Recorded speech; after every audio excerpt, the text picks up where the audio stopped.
Fais ce que tu aimes et tu ne travailleras plus jamais un seul jour de ta vie.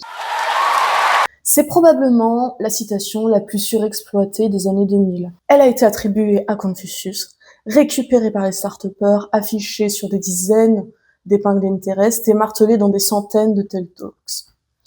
Mais aujourd'hui, j'aimerais qu'on s'interroge. Est-ce que c'est vraiment un bon conseil ou est-ce que c'est un rêve qui se retourne contre nous? C'est la question que je me suis posée en regardant une des dernières vidéos de Ectomorph. La vidéo en question s'intitule « Mon métier a tué ma passion ». Je vous invite d'ailleurs à aller la regarder avant ou après cette vidéo aussi, étant donné que je vais faire ici plus ou moins une réponse à la question soulevée par Louise. En gros, elle y raconte comment, depuis qu'elle vit de ses illustrations, elle ne dessine plus pour elle-même. Elle conclut presque amèrement que sa passion est devenue son métier et que du coup elle ne prend plus de plaisir à dessiner. Et cette réflexion, beaucoup de créatifs, freelance et auto-entrepreneurs la partagent, et souvent en silence. Alors, comment expliquer ce phénomène? Est-ce que c'est inévitable? Est-ce que c'est un symptôme de notre rapport au travail? Ou est-ce que c'est simplement un effet secondaire de notre époque? J'ai mené ma petite enquête sans prétention, et cette vidéo donc est ma tentative de réponse à cette question. Alors, si le sujet t'intéresse, déjà, n'hésite pas à liker cette vidéo et à me laisser ton avis en commentaire.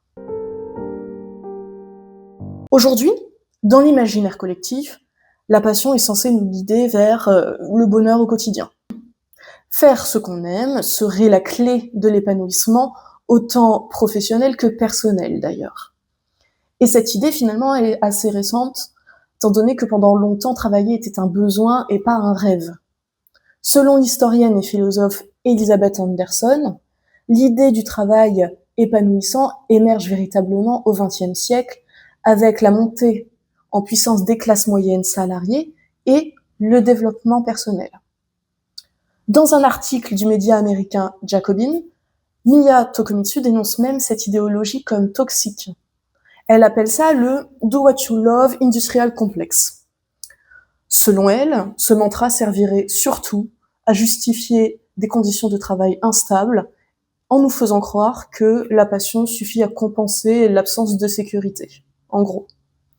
Sa vision a tellement bien résonné dans la société américaine qu'elle en a écrit un essai. Do what you love and other lies about success and happiness, ou, en français, Fais ce que tu aimes et autres mensonges à propos du succès et de la joie. En France aussi, cette critique se fait entendre d'ailleurs. Welcome to the Jungle dénonçait déjà dans une vidéo datant d'il y a 2 ans cette idée. En fait, ce discours est utilisé par le management et la direction pour augmenter notre adhésion à leur projet. How about you want us to work harder, pay us more? I can't. En gros, c'est une technique de manipulation. Transformer sa passion en travail, c'est pas juste changer de statut fiscal. C'est une véritable mutation psychologique et sociale.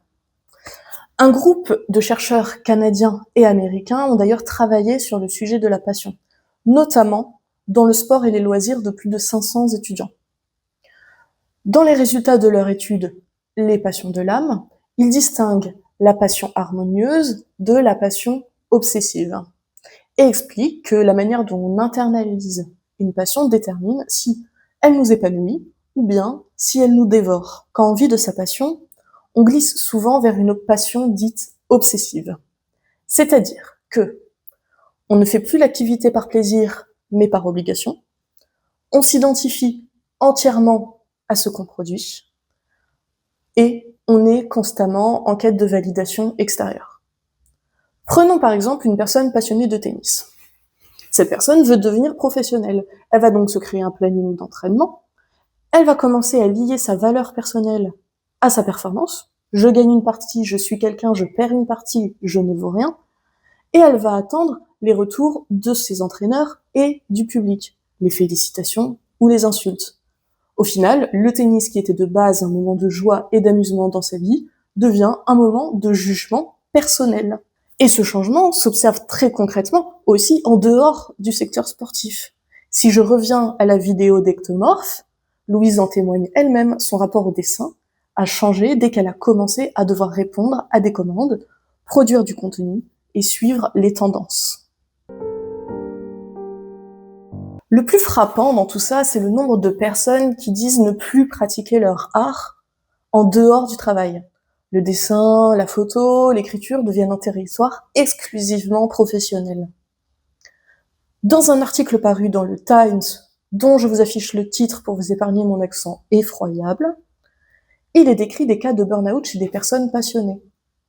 Je vous en traduis juste un court extrait qui me semble assez parlant. En réalité, les personnes les plus exposées au risque d'épanouissement professionnel sont celles qui aiment sincèrement leur travail et qui se surpassent régulièrement. Des gens, donc, qui, par amour de leur métier, acceptent tout jusqu'à l'épuisement. Et la recherche psychologique montre clairement que dès l'instant où une passion devient une obligation, à cause du temps, de la pression ou de l'argent, notre cerveau va littéralement changer de mode. Dans les grandes lignes, et d'après ce que j'ai compris, la place qu'occupait notre passion dans notre cerveau va se déplacer. Ce n'est plus la même zone qui est activée. On entre dans ce qu'on appelle l'over-justification effect. L'autorité, les deadlines et la nécessité de rentabilité transforment ce qui nous faisait vibrer en une simple corvée. Comme Daniel Pink l'explique dans Drive, c'est précisément l'autonomie, la maîtrise et le sens qui alimentent la motivation. Dès qu'on remplace tout ça par des deadlines, des revenus ou la pression sociale, on perd l'essence même de la créativité. Des blogs comme The Creative Independent ou Mochi Magazine racontent par dizaines le quotidien d'artistes qui se forcent à créer pour Instagram, pour le regard des gens, pour le SEO ou encore tout simplement pour leurs clients, et qui finissent par s'éloigner de leur plaisir initial car ils ne créent plus pour eux-mêmes. On observe aussi, et c'est peut-être ce que je trouve le plus malheureux dans tout ça, une sorte de phénomène de paralysie générale. On ose moins, on teste moins de nouvelles techniques ou de nouveaux médiums, et on explore moins sa propre créativité. Parce qu'on a peur de rater. Parce que chaque projet devient un enjeu, il faut absolument que le résultat plaise, chaque idée devient une potentielle source de revenus ou d'échecs. Et finalement, la passion devient un calcul. Heureusement pour nous, il existe des moyens de reprendre le contrôle. Et j'ai rassemblé ici 4 stratégies récurrentes observées chez les créateurs qui ont su faire durer le plaisir. Premièrement, on peut recréer des zones non marchandes, c'est-à-dire laisser des projets hors business. C'est ce que recommandent les chercheurs de l'université de l'Utah. Vous êtes illustrateur, vous pouvez par exemple tenir un journal de dessin où vous viendrez faire une petite illustration par jour, mais rien que pour vous. Quelque chose dont vous ne parlerez à personne, qui ne sera pas sur vos réseaux sociaux. Cela va vous permettre de tester des choses dedans sans la pression de rater.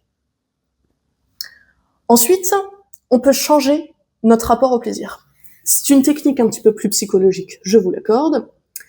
Il s'agit par exemple d'apprendre à aimer, disons, le calme et la rigueur après avoir connu l'euphorie des débuts. Il s'agit ici d'une sorte de cheat code du cerveau qui va nous faire apprécier quelque chose que l'on n'apprécie pas et qui vient en quelque sorte nous pourrir la vie. On peut aussi diversifier ses activités. Enseigner, collaborer, publier autrement. On peut redonner du sens à ce qu'on aime faire avec ces méthodes-là. Par exemple, tenir une newsletter à thème libre, sans enjeu, juste pour nous et le fan service, peut nous permettre de redécouvrir notre passion via ce moyen et cet écho-là. Mais surtout, dernier conseil et peut-être le plus important à mes yeux, il faut déconstruire le mythe de la passion unique. Tim Scott dans Radical Candor souligne que l'on peut exceller dans son travail sans nécessairement en être passionné. Elle met en avant l'équilibre entre la bienveillance et l'efficacité, suggérant qu'on peut apprécier différentes choses à différents moments de sa vie professionnelle. Je reviens sur mon exemple de l'illustrateur, mais vous avez le droit de découvrir la poterie ou les échecs et de déplacer votre passion là-dessus sans pour autant arrêter votre carrière dans l'illustration. Nous sommes tous des êtres humains, on change, on évolue, et nos goûts aussi. Ce n'est pas parce que vous avez transformé votre passion en projet professionnel, en métier que celle-ci doit être immuable et éternelle. Heureusement, c'est ce que nous apprend la recherche. La passion peut survivre à la professionnalisation, mais elle doit être nourrie et protégée. Et surtout, il faut accepter qu'elle évolue. Alors, faut-il arrêter de faire ce qu'on aime? Non, pas forcément.